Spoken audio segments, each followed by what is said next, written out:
All right, so this is our first lesson on integer exponents. I'm actually going to drop down to this definition. We know that an integer exponent has a base. Okay, b is our base. And the exponent n is how many times it's repeated. So b to the n means it would be b times b times b, however many n times. An important rule that we should remember throughout this course is anything raised to the 0 power is always equal to 1.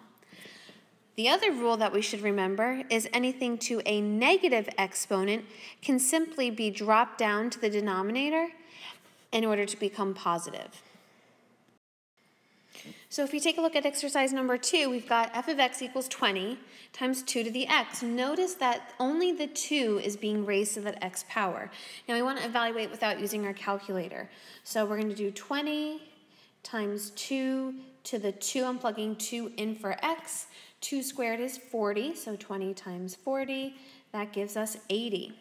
Let's go ahead and try part B. 20 times 2 to the 0.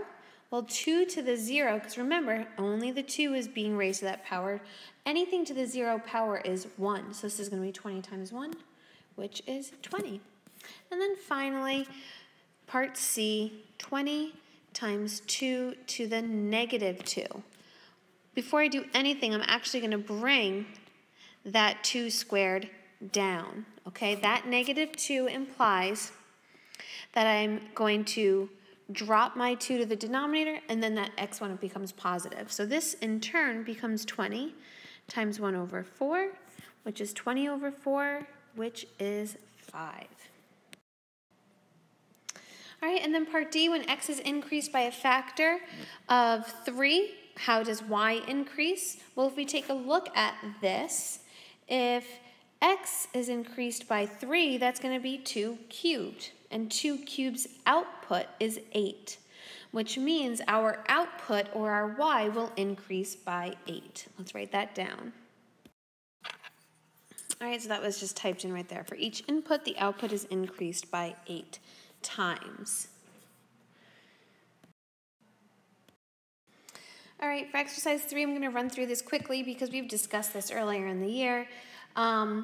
This is the same thing as saying x cubed times x to the 4th. If they have the same base, as long as they have the same base, we can add their exponents. So this is really going to be 2 to the 3 plus 4, which is really 2 to the 7. And we can certainly expand that in our calculator, but I'm going to leave it as 2 to the 7th for now. Similarly, this will be 2 to the 8th. And our rule for part C is 2 to the m plus n. Again, as long as they have the same base, we can add the exponent. Let's take a look at it, exercise 4. So because they have the same base, we can certainly add the exponents. That's going to look like 2 to the 3 plus a negative 1, and this is really going to be 2 squared, which is 4. So even though it's a negative, we can certainly use the same rule. Part B is asking us to do this by rewriting it and then simplifying. So 2 cubed is really 8. And 2 to the negative 1 is really 1 over 2 to the 1. So in order for the exponent to become positive, I just have to bring it to the denominator. Well, 8 times 1/2 is 4. So you can do it either way. Part C, do the answers from A and B support the extension of this property?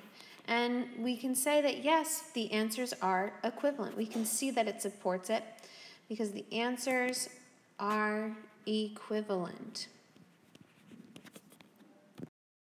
For exercise 5, 3 squared to the 3rd, that's really repeating 3 times. So it's 3 squared times 3 squared times 3 squared. It ends up happening 3 times. Sorry, that 2 didn't come out. Well, 3 squared times 3 squared times 3 squared, since they all have the same base, we can add the exponents, and it really becomes 3 to the 6. This property says an exponent raised to an exponent, or a power to a power, can be multiplied. So similarly for B, this is going to be 3 to the 4 times 2, which is 3 to the 8th. So the general rule in C is 3 to the m times n. A power to a power can be multiplied. For exercise 6, we're going to go ahead and consider the expression 3 to the negative 2 to the 4th. Well, the first thing I'm going to do is rewrite that 3 to the negative 2. As long as I put it in the denominator, that exponent becomes positive. It's also being raised to the 4th, which means this becomes 1 over 3 squared times 1 over 3 squared, and we're going to do it up to 4 times since it's 4 repeated. Looking straight across, all of the bases are the same, so we can actually write this as 1 over 3 to the 8th. And if I wanted to, I could even bring this back up to be rewritten as 3 to the negative 8. I can bring the 3 to the 8th up to the numerator, which means I just have to negate the exponent. And if I were to multiply these, you would in fact get 3 to the negative 8. So the next thing before I end this video, I'm actually going to do a couple of the ones from the homework with you. So I'm on the homework right now. Let's take a look at B. Part B says 4 to the n is equal to 16. Now, if we were to follow A, basically what it's saying is get your bases to be the same. Our goal is to get the bases to be the same. I'm going to write that down. So again, in order to get our bases to be equivalent, we want to rewrite all of these bases.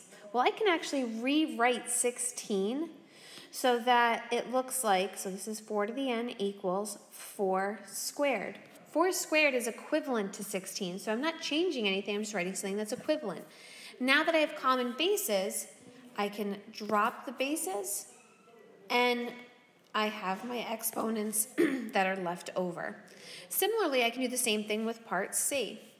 So once again, I want to rewrite them so that the bases are the same.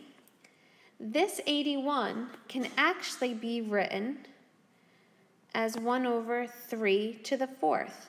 3 to the 4th is equivalent to 81.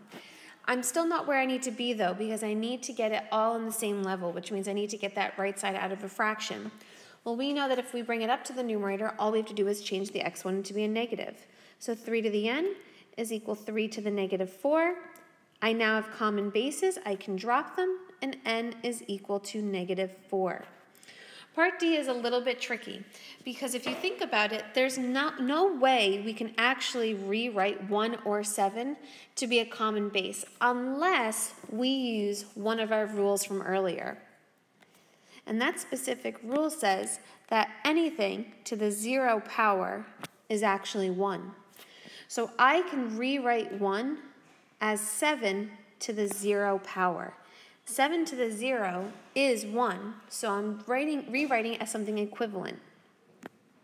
Now that I have common bases, I can drop them, and n is equal to 0.